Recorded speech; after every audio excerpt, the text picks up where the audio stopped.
St. Paul's letter, 2 Thessalonians. The book of 2 Thessalonians is a letter from Paul. The Apostle Paul wrote it at about 52 to 54 AD, several months after his first letter to the church in Thessalonica.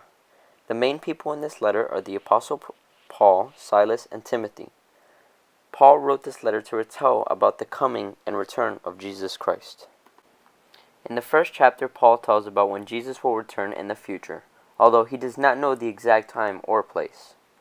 Paul teaches that God will punish those who are persecuting on the last day, dealing out retribution to those who do not know God and to those who do not obey the gospel of the Lord Jesus.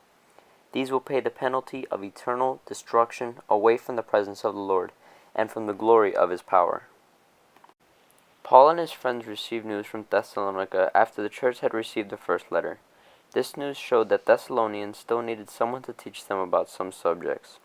They did not understand what was in the first letter, so the purpose of the second letter was to make things more clear. After Paul had written his first letter to the Thessalonians, he discovers that the church in Thessalonica had become confused regarding the day of the Lord, believing that it had already arrived. Paul was not aware of this new idea developed, especially in the light of all the teachings he had given them.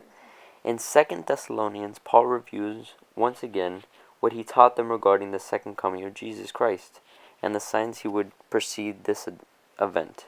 He also exhorts them that they should follow his instructions and separate themselves from anyone who does not instruct them differently regarding the gospel of Jesus. Paul's writings were some of the earliest Christian writings. They give us a first-person view on what it was like to live in the early Christian world.